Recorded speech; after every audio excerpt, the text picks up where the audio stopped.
South ఇండియాలోని అతి తక్కువ ధరలకి రత్నాలనందించే ఏకైక సంస్థ 6JVR. నమస్తే అండి. తెలంగాణ చీఫ్ మినిస్టర్ రేవంత్ రెడ్డి గారు ఒక గొప్ప బిల్ కన్సిడరేషన్లో ఉన్నారు.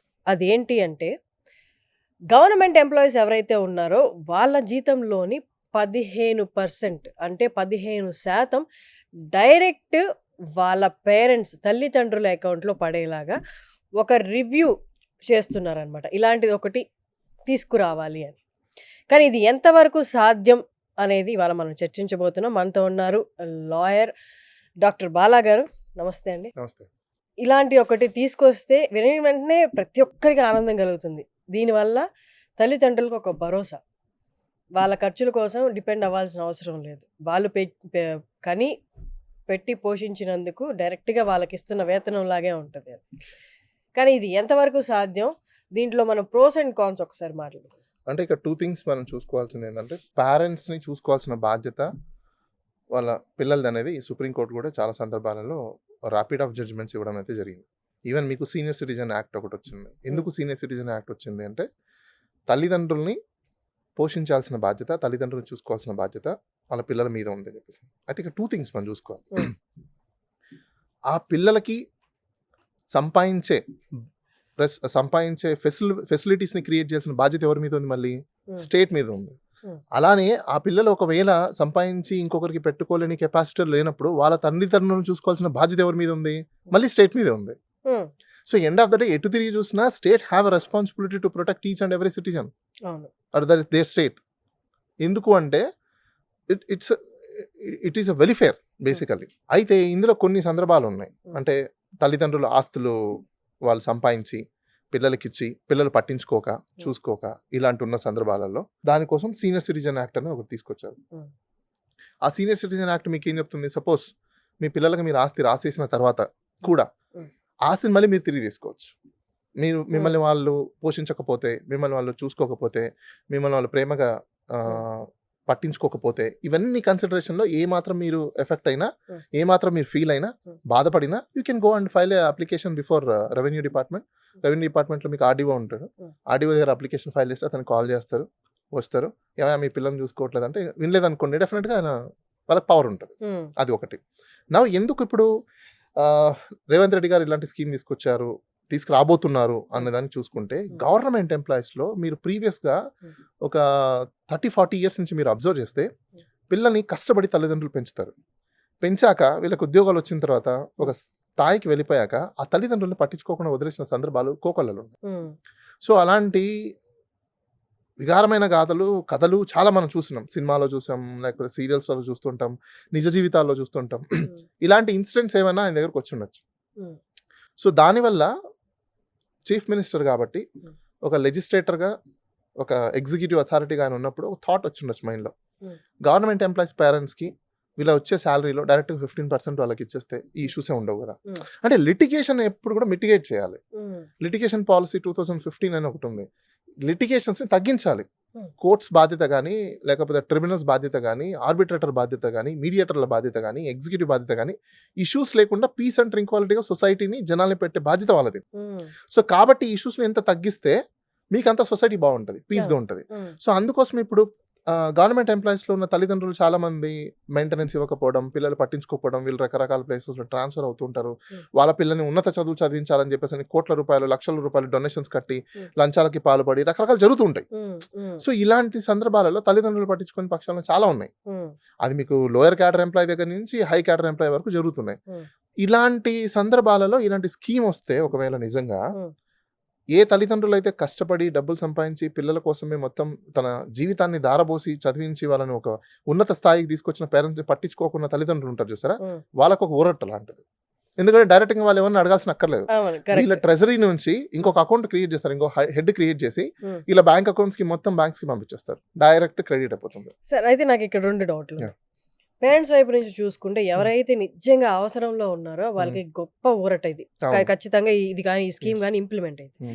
ఇంకొక పాయింట్ ఆఫ్ వ్యూలో చూసుకుందాం, గవర్నమెంట్ ఎంప్లాయీస్ అంటేనే అందరికి లక్షల్లో రాదు, కొందరికి వేలల్లో వచ్చేది ఉంటుంది. ఇప్పట్లో వేలల్లో వచ్చి ఒక ఫ్యామిలీ అంటే నలుగురుగా కన్సిడర్ చేసిన స్కూల్ ఫీజులు, ఖర్చులు ఇవన్నీ వాళ్ళకే సరిపోని పరిస్థితి.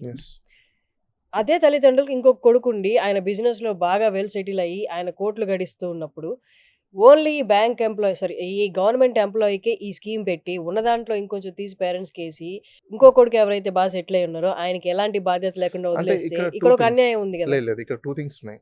ఇప్పుడు ఆ తల్లిదండ్రుల్ని వీళ్ళు నిజంగా చూసుకుంటున్నారంటే, ఇప్పుడు వీళ్ళ 15% అంటే ఫర్ ఎగ్జాంపుల్ 10,000లో 15% ఎంత అవుతుంది? 1500. 1,500 రూపాయలు. హ్మ్. అంటే లక్షకి 15,000 రూపాయలు. హ్మ్. 15,000 రూపాయలు వీళ్ళకి నథింగ్ మ్యాటర్. ₹1,00,000 వస్తున్నప్పుడు. ఎందుకు ప్రాబ్లమ్ వస్తుంది? ఎక్కడ ప్రాబ్లమ్ వస్తుందంటే, ఇప్పుడు మీరన్నట్టు గవర్నమెంట్‌లో జాబ్ చేసే ప్రతి ఒక్కరు కూడా గవర్నమెంట్ స్కూల్‌లో పిల్లలు చదివించలేక ఎందుకు పోతున్నారు మీరు? హ్మ్. ఇప్పుడు మీరు గవర్నమెంట్ స్కూల్‌లో చదివిస్తే మీకు ఈ ప్రాబ్లమ్స్ లేవు కదా! హ్మ్. ఈ ఎక్స్‌పెన్సెస్ మొత్తం తగ్గిపోతుంది. హ్మ్. ₹4,00,000 డొనేషన్ అక్కర్లేదు. హ్మ్. వాళ్ళకి ఇయర్‌కి 1.5 లాక్, 2 లాక్స్ ట్రాన్స్‌పోర్టేషన్ ఖర్చు అక్కర్లేదు. హ్మ్. బుక్స్‌కని దీనికని చెప్పి అంటే ఇయర్‌లీ మీరు డొనేషన్ 4 లాక్స్, మళ్ళీ ఒక 2 లాక్స్, మళ్ళీ ఒక 1 లాక్ మొత్తం 7-8 లాక్ రూపీస్ మీరు ఖర్చు పెట్టాల్సిన అక్కర్లా. హ్మ్. ఈ 7-8 లాక్ రూపీస్ మీకు మిగులుతుంది కదా! ఎందుకు మీరు గవర్నమెంట్ స్కూల్‌కి పంపించట్లా? గవర్నమెంట్ స్కూల్స్‌కి పంపిస్తే సేమ్ చదువులే. గవర్నమెంట్ స్కూల్స్‌కి ఎప్పుడైతే మీరు ఎంకరేజ్ చేస్తారో గవర్నమెంట్ ఎంప్లాయీస్, పబ్లిక్‌లో కాన్ఫిడెన్స్ పెరుగుతుంది. అంటే అదే సార్ మనం విధంగా ప్రాక్టికల్‌గా ఓకే. మాట్లాడుకుందాం. Government school education, corporate school education quality same అంటారా? నన్ను అడిగితే గవర్నమెంట్ స్కూల్‌లోనే క్వాలిటీ బాగుంది. I will tell you why. Hmm. మీకు ప్రైవేట్ స్కూల్‌లో లెక్చరర్స్ ఎవరండి? అన్‌క్వాలిఫైడ్. హ్మ్. టీచర్స్ ఎవరండి? Unqualified. But there is a particular How come curriculum. when there is no a qualified person, how they train very well? You tell me. హ్మ్. మంచి trainer లేకపోతే వాళ్ళలో ఉన్న talent అది. హ్మ్. పిల్లల్లో ఉన్న టాలెంట్ కానీ లెక్చరర్స్ చెప్పిందో టీచర్స్ చెప్పిందో టాలెంట్ కాదు కదా! నీకే రాదు చదువు సరిగ్గా, చెప్పేవాడికే సరిగ్గా రాదు, అంటే అక్కడ చెప్పేవాడికే ఒక తెలీదు. కరిక్యులమ్ డిజైన్ What అయిపోయి ఉంది. ఎవరైతే what make టీచర్స్ difference ఉన్నారో curriculums? Nothing. Curriculumsలో ఏముండదండి. ఇదే కరికులం మీరు అక్కడ పిల్లలకి ఇంకా వీళ్ళని చూసుకుంటే వీళ్ళు నథింగ్ బట్ లైక్ షీప్‌లా తయారైపోతున్నారు. అదే మీరు గవర్నమెంట్ స్కూల్‌లో చదువుకున్న వాళ్ళు చాలా మందిని బయటికి చూడండి. They can freely walk away in the society. వాళ్ళ లైఫ్‌లో ఏదో ఒక వేలో సెటిల్ అయ్యే ఛాన్సెస్ ఉన్నాయి. సూసైడ్‌లు ఎందుకు జరుగుతున్నాయి? ఓన్లీ ప్రైవేట్ స్కూల్‌లో ఎందుకు సూసైడ్ జరుగుతున్నాయి? Imbalancing of their mind set. They don't know. ఒకప్పుడు మీకు ఫర్ ఎగ్జాంపుల్ వాష్‌రూమ్‌లో వాటర్ లేకపోతే అక్కడ బిందెనో, బాననో ఏదో ఉంటది. పోయి ముంచుకొని తెచ్చుకోవాలని తెలుసు. ఈరోజు పిల్లలకి తెలీదది. ఓన్లీ ఫ్లష్ చేయడం మాత్రమే తెలుసు. హ్మ్. If they don't know the solution, where will they go? Simply their mind says, quit the life. So that is the problem. Problem ఎక్కడ వస్తుందంటే బికాస్ మనం ట్రైన్ చేసే పద్ధతిలో ఉంది. హ్మ్. ఇప్పుడు ఎడ్యుకేషన్ అక్కడ బాగాలేదని మనం అనుకుంటున్నాం. కాదు. మీరు పంపించకుండా అక్కడున్న వెరీ వెల్ ఫ్యాకల్టీస్‌ని మనం ప్రాపర్‌గా రిసోర్స్ తీసుకోలేకపోతున్నాం. హ్మ్. వీళ్ళకి వాళ్ళు బీఈడీ చేసుంటారు, ఎంఈడీలు చేసుంటారు, క్వాలిఫై ఉంటారు, ఎగ్జామ్ రాసుంటారు. వాళ్ళు చెప్పే సబ్జెక్ట్‌తో పోల్చుకుంటే వీళ్ళు నథింగ్. హ్మ్. కాకపోతే ఇక్కడంటే ఏంటి మీకు కాపీ పేస్ట్ మోడల్ అంతే. ఏబీసీడీ, ఏబీసీడీ, ఏబీసీడీ అంతే. కానీ అక్కడ మీకు ఏబీసీడీతో పాటు జెడ్ వరకు చెప్తారు, స్పెల్లింగ్స్ నేర్పిస్తారు, కాపీ రైటింగ్ రాయిస్తారు, పోయట్రీస్ చెప్తారు, నాన్ టైల్స్ ఉంటాయి, అన్నీ ఉంటాయి. హ్మ్. కానీ ఇక్కడ అది లేదే. ఓన్లీ జేఈకి ప్రిపేర్ అవ్వు, దీనికి ప్రిపేర్ అవ్వు. ఓకే, ఎంతమంది జేఈ ప్రిపేర్ అయ్యి మెయిన్స్ రాసిన వాళ్ళు, లేకపోతే సీట్లు కొట్టిన తర్వాత first rank, second rank, third ranks వచ్చిన వాళ్ళు ఎంతమంది సెటిల్ అయ్యారు? హ్మ్. ఓన్లీ 1%. అదే మీరు గవర్నమెంట్ స్కూల్‌లో చదువుకున్న వాళ్ళు, మిడిల్ క్లాస్ చదువుకున్న వాళ్ళు చూసుకోండి, 80% సెటిల్స్ అయి ఉన్నారు ఫ్యామిలీలలో, హ్మ్. లైఫ్‌లో, జాబ్స్‌లో.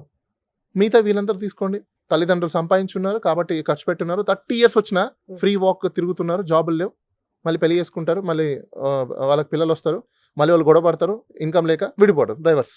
This is happening. So okay. ఇలాంటి స్కీమ్ రావడం వల్ల కొంచెం వరకు బెటరే మీరు అన్నట్టు. అయితే దీంట్లో 2 థింగ్స్ ఉన్నాయి. Hmm. స్కీమ్ ఒకరికి వర్తిస్తుంది, Hmm. స్కీమ్ కాకుండా ఆల్రెడీ ఒకరికి లా ఉంది కదా, సీనియర్ సిటిజన్ యాక్ట్. Hmm. ఇప్పుడు మీరు అన్నట్టే Hmm. Already senior citizen act ఎలాగో ఎన్ఫోర్స్లో ఉంది. Hmm. ఒక కొడుకు చూసుకోలేదనుకోండి, వాళ్ళు తీసుకెళ్ళి ఒక అప్లికేషన్ పడేస్తే చాలు, పెద్ద రాకెట్ సైన్స్ కూడా లేదు. Hmm.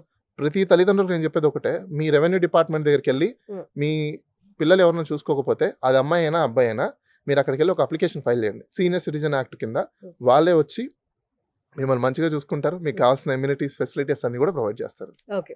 ఇంకొకటి అంటే ఏదైనా క్రైటీరియా చూస్తారా? ఇప్పుడు వాళ్ళ అకౌంట్‌లోకి, పేరెంట్స్ అకౌంట్‌లోకి డబ్బులు డిపాజిట్ చేసే ముందు ఫర్ ఎగ్జాంపుల్ కొంతమంది పేరెంట్స్‌కి పెన్షన్స్ వస్తున్నాయి. అంటే గవర్నమెంట్ ఇచ్చే వెల్ఫేర్ స్కీమ్స్ నుంచి అది వచ్చేవి క్లాజెస్ కాకుండా ఉంటాయి. అంటే అవి వాళ్ళొక కాకుండా స్కీమ్ కాబట్టే వాళ్ళ హస్బెండ్ ద్వారా వచ్చే అదే అంటే క్లాజెస్ ఉంటాయి, నాకు తెలిసి ఖచ్చితంగా క్లాస్ పెడతారు. ఆల్రెడీ రీసోర్స్ ఇది ఎవరికి పనికొస్తుందంటే, ఎవరి పేరెంట్స్‌కి అలాంటి సోర్స్ లేదో డిపెండెంట్ వాళ్ళకి మాత్రం ఉపయోగపడుతుంది. ఓకే. ఇండిపెండెంట్ వాళ్ళకి యూజ్ అవ్వదు. సో ఆ క్లాజెస్ పెడతారు. దాన్నే డ్యూ కేర్ ప్రొసీజర్ అంటారు. Before your enactment of something you must do the engineering. మీకు గుర్తుండే ఉంటుంది, రామ్ గోపాల్ వర్మ గారి కేసు వచ్చినప్పుడు we was press this issue 4 E's. Engineering, enactment, education, then enforcement. అంటే ఏదైనా ఒక లాన్ తీసుకురావాలంటే ఫస్ట్ ఇంజనీరింగ్ చేయాలి, ఇంజనీరింగ్ చేసిన తర్వాత దాన్ని ఎనాక్ట్ చేయాలి, ఎనాక్ట్ చేసిన తర్వాత దాన్ని ఫస్ట్ ఎడ్యుకేట్ చేయాలి. అంటే అందరికీ చెప్పాలి, ఓ ఇలా ఉంది, ఇలా ఉంది, ఇలా ఉంది, చట్టం ఇలా ఉంది, దీన్ని ఇలా ఉపయోగించుకోవాలి. అప్పుడు ఎన్ఫోర్స్ చేయాలి. కానీ బై ఫేట్ మంది ఏంటంటే ఇండియాలో ముందు ఎన్ఫోర్స్మెంట్ ఉంటుంది, తర్వాత ఎడ్యుకేషన్ ఉంటుంది. అదొక పెద్ద ప్రాబ్లం.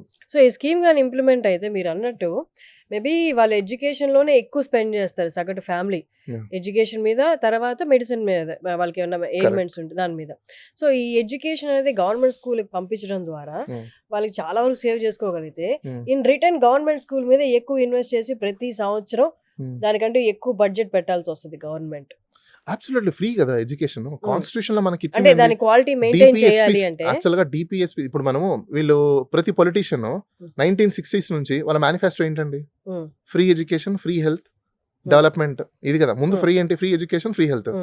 మరి ఫ్రీ హెల్త్ కి వాళ్ళు స్పెండ్ చేయకపోతే ఎలా? ఎందుకంటే కాన్స్టిట్యూషన్ లో వాళ్ళ మెహర్బానీ మనకి, పొలిటీషియన్స్ అందరూ మనకి ఏం చెప్తున్నారు, ఏదో ఆ ప్రభుత్వం మెహర్బానీకి మనకి ఇస్తుంది అనుకుంటున్నారు. ప్రజలందరూ తెలుసుకోవాల్సింది అంటే కాన్స్టిట్యూషన్ లో డిపిఎస్పీస్ అని ఉన్నాయి, directive principles of state policies. It is their duty. అది గవర్నమెంట్, ఏ పొలిటికల్ పార్టీ గవర్నమెంట్ వస్తుందో అది వాళ్ళ డ్యూటీ. They must do. చేయకపోతే కూడా కుదరదు, వాళ్ళు ఖచ్చితంగా చేయాల్సిందే. ఒక గవర్నమెంట్ వెలిఫేర్ చేయలేదు అనుకోండి, సెంట్రల్ గవర్నమెంట్ అడుగుతుంది ఎందుకని వెలిఫేర్ చేయట్లేదు, నీ పని అదే కదా అని చెప్పేసి. గవర్నర్ అడుగుతారు, ప్రెసిడెంట్ ఆఫ్ ఇండియా అడుగుతారు. నువ్వు చేయాల్సిన ఫస్ట్ పని అది. డెవలప్మెంట్ ఎప్పుడో తెలుసా? ఈ వెలిఫేర్ లో సస్టైనబిలిటీ ఆఫ్ లైఫ్ వచ్చిన తర్వాత సెకండరీ డెవలప్మెంట్. కానీ ఇక్కడ మనం ఏం చేస్తున్నాం, ముందు డెవలప్మెంట్ అవుతున్నాం, మనం ముందు బక్కచిక్కిపోతున్నాం, తర్వాత వెలిఫేర్ అంటున్నాం. బక్కచిక్కిపోయిన తర్వాత వెలిఫేర్ ఎందుకు? నేను బాగున్నప్పుడు నువ్వు వెలిఫేర్ చేస్తే, నేను పొటెన్షియల్ గా తయారవుతే, దెన్ నా థాట్స్ మారి డెవలప్మెంట్ రూట్ లోకి వెళ్తాం. ఇక్కడ అలా లేదు. First development, then welfare. How? Western countries అన్నిటికీ తెలియదా ముందు ఎందుకు వీళ్ళు వెలిఫేర్ చేస్తున్నారు? కానీ మన కాపీ మోడల్ వాళ్ళనే అనుకుంటున్నాం, కానీ వాళ్ళ పాలసీని కూడా ఫాలో అవ్వట్లేదు. ఇట్స్ ఇమ్మెచ్యూరిటీ అంతే. థ్యాంక్ యూ అండి. Thank you so much for your time. Welcome. Suman టీవీలో మీ పర్సనల్ అండ్ బిజినెస్ ప్రమోషన్స్ కోసం కింది నెంబర్కి కాంటాక్ట్ చేయండి.